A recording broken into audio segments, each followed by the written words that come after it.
উপমাস kitchen and ক্যাটারারের Mughlai ভাই, এটা আমাদের মোগলাইয়ের স্টাইলই আলাদা। কারিগর যা সুন্দর ঘোরায় না, ভাবার বাইরে। পর্দাটা এত পাতলা হয়, খেতে ভীষণ মজা এসে যায়।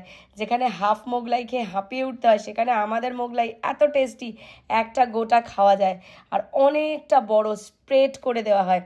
আমাদের মোগলাইয়ের দুটো ডিম মাস্ট, সঙ্গে পেঁয়াজ কুচি, লঙ্কা কুচি, ধনেপাতা কুচি, নারকেল কুচি, বাদাম কুচি, আরও যে কত কিছু কুচি আছে তার কোনো ইয়ত্তা নেই। স্পেশাল মশলা দিয়ে আমাদের বানানো হয় উপমাস কিচেন অ্যান্ড ক্যাটারারের মোগলাই। তোমরা কে কে এই কম্বিনেশান ভালোবাসো মোগলাই আর আলুর দমের, অবশ্যই জানিও। আমি কিন্তু কম্বিনেশনের বাইরে হাঁটি, কারণ আমি খেয়েছিলাম মোগলাই দিয়ে চিলি চিকেন, তাও আবার বোনের হাতের বানানো।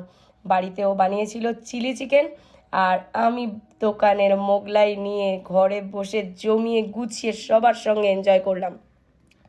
তোমরা কে কে এরকম দলের বাইরে গিয়ে হাঁটতে ভালোবাসো যে মোগলাইয়ের সঙ্গে চিলি চিকেন, অবশ্যই কিন্তু কমেন্ট বক্সে জানিও। আর যদি চ্যানেলটা ভালো লেগে থাকে তাহলে কিন্তু অবশ্যই লাইক কমেন্ট শেয়ার করে দিও, আর সাবস্ক্রাইব করতে ভুলো না, যাতে আরও ভালো ভালো ভিডিও তোমাদের কাছে আমি উপহার দিতে পারি। টাটা।